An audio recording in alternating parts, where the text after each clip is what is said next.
I spent $45 on a braided stainless steel fuel line from a speed shop in 2016, and I was so proud of it. Black nylon jacket, -6AN fittings, the whole deal.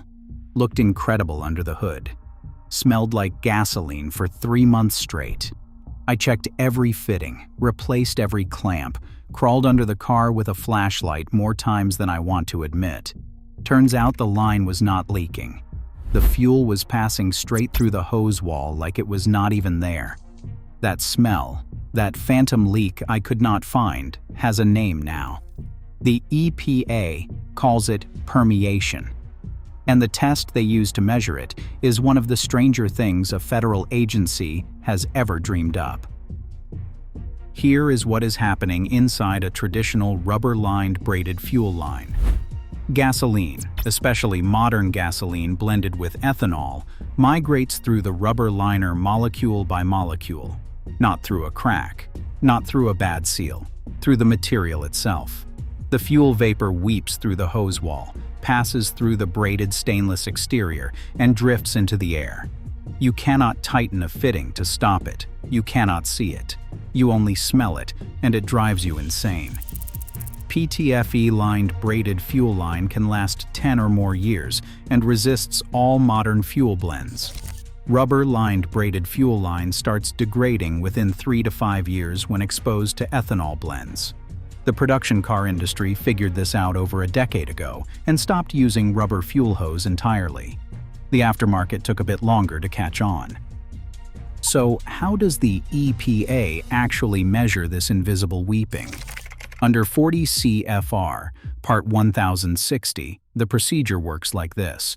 You fill a fuel line with the specified test fuel, seal the openings, and soak it at 43 degrees Celsius for at least 4 weeks. Or 8 weeks at 23 degrees Celsius, if you prefer the slow version. Then you weigh it. You weigh it again 14 days later. The difference in weight is your permeation rate, measured in grams per square meter per day. That's it. You seal fuel inside a hose, wait, and see how much lighter it gets. The fuel that disappeared didn't leak out through the ends. It passed through the walls. Bubbled out, if you want to be dramatic about it, which is where the nickname comes from. An EPA low-emission fuel line has to come in at or below 10 grams per square meter per day. Non-road fuel lines get a slightly more generous 15 grams per square meter per day. A traditional rubber-lined braided line from your local speed shop is not even in the same universe as those numbers.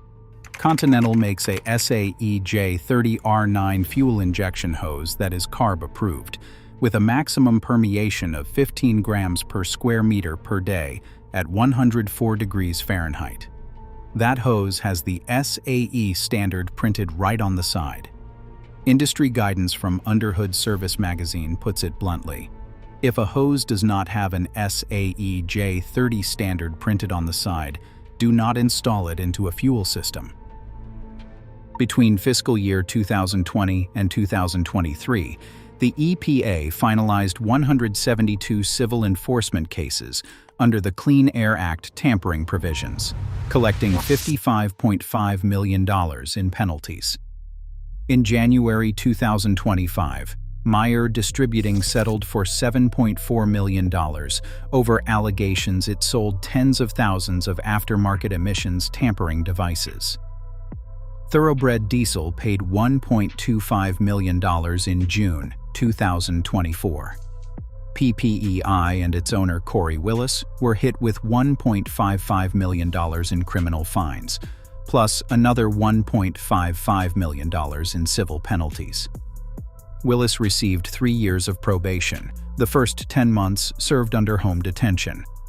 The penalty structure is severe. Penalties can reach up to $45,268 per non-compliant vehicle or engine, $4,527 per tampering event, and $45,268 per day for reporting and record-keeping violations. VMP Performance, which sells braided stainless steel fuel crossover lines, now prints this on its product page in capital letters. The sale, use, or installation of this product may also be illegal nationwide under the Federal Clean Air Act for closed-course competition use only, not intended for street use. That off-road use only disclaimer used to be a wink. Now regulators have made clear that if a product is likely to end up on a street-driven vehicle, the sticker does not matter. Here's where I want to slow down. If you have ever swapped fuel lines on a weekend project car or helped a buddy route new AN lines through an engine bay, none of this felt like an emissions issue.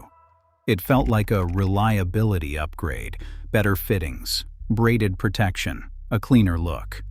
The idea that fuel vapor is bleeding through the hose wall at a molecular level, that some engineer at the EPA is weighing a sealed tube on a laboratory scale after a month-long soak to measure it, that is not the kind of thing that crosses your mind while you are lying on your back in a garage.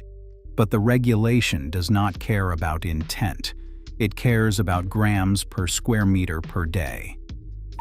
SEMA created its Certified Emissions Program specifically to help aftermarket manufacturers navigate this. The pathway exists. Testing similar to what CARB requires for its executive order process gives manufacturers what the EPA calls a reasonable basis for knowing that a part will not make emissions worse. Automotive now sells PTFE-lined stainless braided fuel line, and it stamps the product with a warning that it is only legal as a direct replacement, matching OEM specifications. Companies like Gale Banks Engineering never left the emissions-compliant lane, building performance around the idea that you can make power without removing pollution controls. The shift is real. H&S, performance, shut down entirely. Edge Products and Bully Dog entered consent decrees with the EPA. The era of selling blatantly non-compliant parts with a race-only sticker and calling it a day is functionally over. The EPA's own enforcement alert from November 2020 says it plainly. The agency remains concerned that regulated entities are continuing to ignore the prohibitions against tampering, despite resolving over 70 cases in the previous 5 years. They published that 4 years ago. The pace has only accelerated since. I think about that braided line I bought in 2016 more than I should. $45. Looked perfect. Smelled like a gas station for an entire season. If someone had told me the fuel was literally walking through the rubber liner and evaporating off the braided exterior, I would have said that sounds made up. But that's exactly what was happening, gram by gram, day by day, at a rate some EPA technician could have predicted by putting my hose on a scale and waiting a month. I eventually swapped it for a replacement lined with PTFE. The smell vanished in a day. The hose is still on the car,